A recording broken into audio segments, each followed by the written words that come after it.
NH 52 Ramsara के पास सदर police ने पकड़ा घी से भरा ट्रक। नकली घी की सूचना पर की गई कार्यवाही।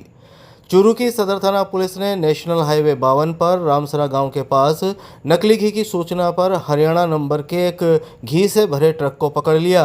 इस ट्रक में 4 अलग अलग ब्रांड का 4,826 किलो घी मिला, जिसे सीज कर लिया गया है। घी का सैंपल लेकर जयपुर प्रयोगशाला भिजवाया गया है।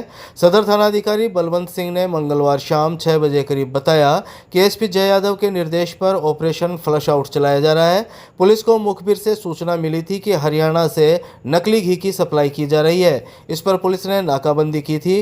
तभी राजगढ़ की तरफ से एक ट्रक आता हुआ दिखाई दिया, जो संदिग्ध लगने पर उसकी तलाशी ली गई तो उसमें 322 टिन घी के भरे हुए थे। पुलिस हिसार निवासी ड्राइवर सतपाल से पूछताछ की तो वह सही कागजात वगैरह नहीं दिखा सका। इस पर पुलिस ने ट्रक को जब्त कर लिया।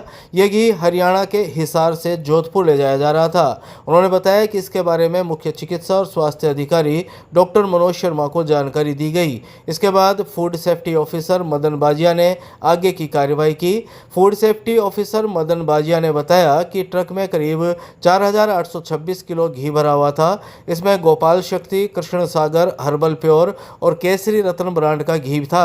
नकली घी होने की आशंका पर चारों ब्रांड के सैंपल लेकर जयपुर प्रयोगशाला में भिजवाया गया है। घी को गोदाम में सीज कर लिया गया है। 14 दिनों में सैंपल की रिपोर्ट आने के बाद आगे की कार्यवाही की जाएगी।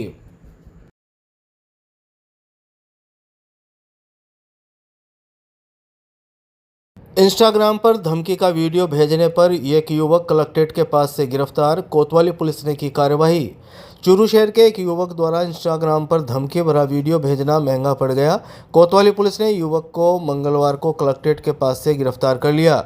कोतवाली थाने के हेड कांस्टेबल सुभाष कुमार ने शाम 7 बजे करीब बताया कि वार्ड संख्या 24 के जुल्फिकार ने आथुणा मोहल्ला के अब्बास के खिलाफ परिवाद दिया था कि अब्बास ने उसे इंस्टाग्राम पर वीडियो भेजकर धमकी दी थी।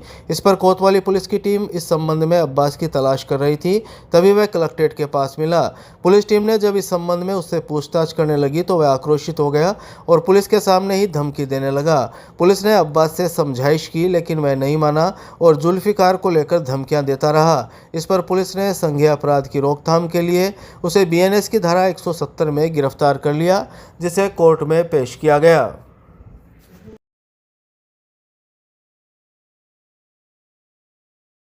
राजकीय भर्ती अस्पताल में पत्नी के शव को कंधे पर डालकर घूमता रहा पति। मौके पर पहुंची कोतवाली पुलिस। चूरू के राजकीय भर्ती अस्पताल में मंगलवार को उस वक्त हंगामा हो गया जब एक 45 वर्षीय महिला की मौत के बाद उसका पति अपनी पत्नी के शव को कंधे पर डालकर ले गया। आपातकालीन वार्ड में अस्पताल के कर्मचारियों ने उसे रोकने का प्रयास किया, लेकिन पति आक्रोशित हो गया और उसे इमरजेंसी के बाहर पार्किंग तक कंधे पर लेकर घूमता रहा। अस्पताल चौकी पुलिस ने समझाइश का प्रयास किया। करीब 10 मिनट तक वह पत्नी के शव को कंधे पर डालकर अस्पताल परिसर में घूमता रहा। उसके बाद मौके पर पहुंची कोतवाली पुलिस ने उसे समझाइश की, तब जाकर शव को मोर्चरी में रखवाया गया। कोतवाली पुलिस ने मामले की जानकारी रतनगढ़ पुलिस को दी। इसके बाद मौके पर पहुंची रतनगढ़ पुलिस ने शव का पोस्टमार्टम करवाकर परिजनों के सुपुर्द कर दिया। रतनगढ़ थाना के हेड कांस्टेबल भंवरलाल ने शाम 5 बजे करीब बताया कि सहला निवासी हरलाल ने रिपोर्ट दी कि उसकी 45 वर्षीय पत्नी झूमा देवी मंगलवार को घर में साफ सफाई कर रही थी। इसी रसोई में पोंछा लगाते समय गीला कपड़ा आटा चक्की के टच हो गया, जिससे उसको करंट का झटका लगा।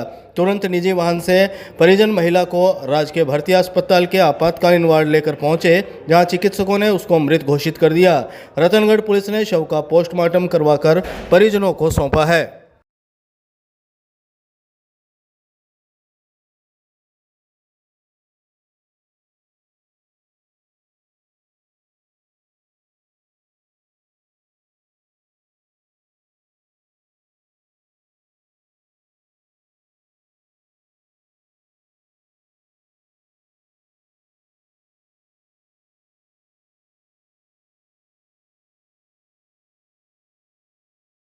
Medical college principal doctor MM Pukar ने किया जिला अस्पताल का निरीक्षण। ड्यूटी टाइम में नदारद मिले डॉक्टर्स को लगाई फटकार।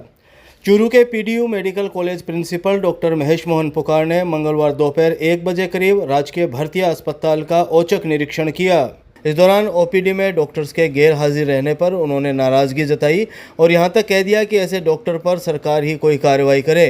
डॉक्टर पुकार ने निर्देश जारी किए कि अब ड्यूटी टाइम में घर पर प्रैक्टिस करने वाले डॉक्टर्स के खिलाफ कार्रवाई की जाएगी।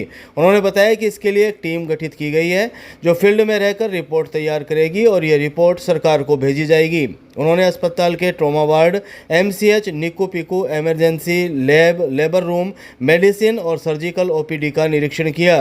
इमरजेंसी वार्ड में निरीक्षण के दौरान वार्ड बॉय विकास के द्वारा ड्यूटी टाइम में मुंह में पान मसाला चबाए जाने पर प्रिंसिपल ने उसको फटकार लगाते हुए सख्त हिदायत दी कि भविष्य में इसकी पुनरावृत्ति न हो। ओपीडी के निरीक्षण के दौरान सर्जन डॉक्टर सीताराम गोठवाल के अनुपस्थित पाए जाने पर डॉक्टर गोठवाल को कॉल किया गया। उन्हें तुरंत ओपीडी में आने के निर्देश दिए, लेकिन काफ़ी देर तक डॉक्टर के नहीं आने पर प्रिंसिपल डॉक्टर पुकार भड़क गए। उन्होंने कहा कि ऐसे डॉक्टर सरकार को चूना लगा रहे हैं, सैलरी भी उठा रहे हैं और पेंशन भी ले रहे हैं, लेकिन 2 घंटे ओपीडी में नहीं बैठ रहे। मोटी तनख्वाह लेने वाले ऐसे डॉक्टर पर सरकार ही कोई कार्रवाई करे। ट्रॉमा सेंटर में ऑर्थोपेडिक्स डॉक्टर प्रदीप शर्मा ने प्रिंसिपल डॉक्टर पुकार से ऑर्थो ओटी में माइनर ओटी बनाने की बात कही, जिस पर प्रिंसिपल डॉक्टर पुकार ने प्रस्ताव पर स्वीकृति देते हुए जल्दी ही माइनर ओटी के निर्देश दिए। एमसीएच विंग में स्त्री रोग विशेषज्ञ डॉक्टर नूतन वर्मा ने प्रिंसिपल डॉक्टर पुकार को एमसीएच में नवजात को दूध पिलाने के लिए फीडिंग रूम बनाने की मांग की, जिस पर डॉक्टर पुकार ने शिशु रोग विशेषज्ञ डॉक्टर इकराम हुसैन और डॉक्टर संदीप कुलहरी को साथ लेकर चर्चा की। इसके बाद एमसीएच में 6 बेड का फीडिंग रूम बनाने के निर्देश दिए। उन्होंने निक्कू पिकू के साथ पीडिया वार्ड में भी गार्ड के द्वारा ड्यूटी करने के आदेश जारी किए। बिसाऊ गांग्यासर रोड पर ट्रक और पिकअप की भिड़ंत में एक व्यक्ति की मौत, 2 गंभीर घायलों को चूरू जिला अस्पताल लाया गया।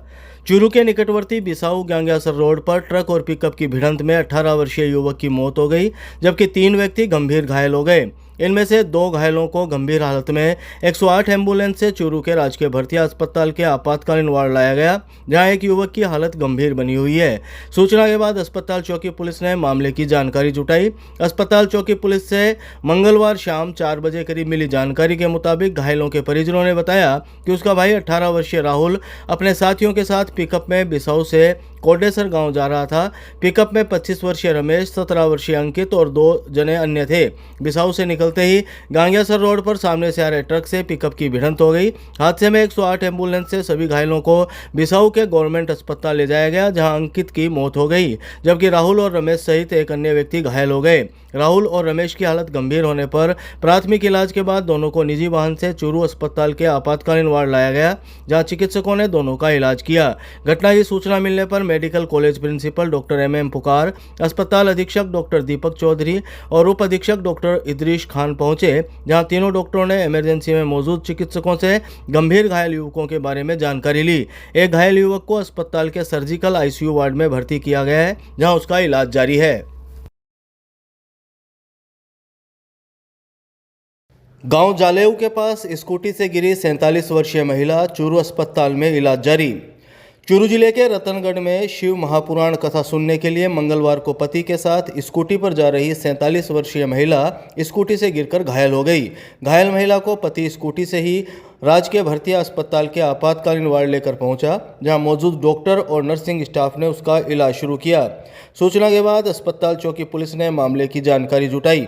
अस्पताल चौकी पुलिस से शाम 6 बजे करीब मिली जानकारी के मुताबिक चूरू के भाटों का बास निवासी 47 वर्षीय प्रेम कंवर ने बताया कि रतनगढ़ में चल रही शिव महापुराण कथा को सुनने के लिए वह पति के साथ स्कूटी पर जा रही थी। तभी रास्ते में गांव जालेऊ के पास ब्रेकर आने पर चलती स्कूटी से गिर गई, जिससे सिर में गंभीर चोटें आई। लहूलुहान हालत में पहले जालेऊ में स्थित मेडिकल स्टोर पर दिखाकर पट्टी करवाई, लेकिन सिर में गंभीर चोट होने के कारण उसे तुरंत चूरू अस्पताल के आपातकालीन वार्ड लेकर पहुंचे, जहां मौजूद डॉक्टर और नर्सिंग स्टाफ ने उसका इलाज किया, लेकिन सिर में चोट होने के कारण संबंधित डॉक्टर ने सिर की सीटी स्कैन करवाई। आपातकालीन वार्ड में डॉक्टरों ने विवाहिता का इलाज शुरू किया है। फिलहाल विवाहिता अस्पताल में भर्ती है, जहां उसकी हालत स्थिर बताई जा रही है।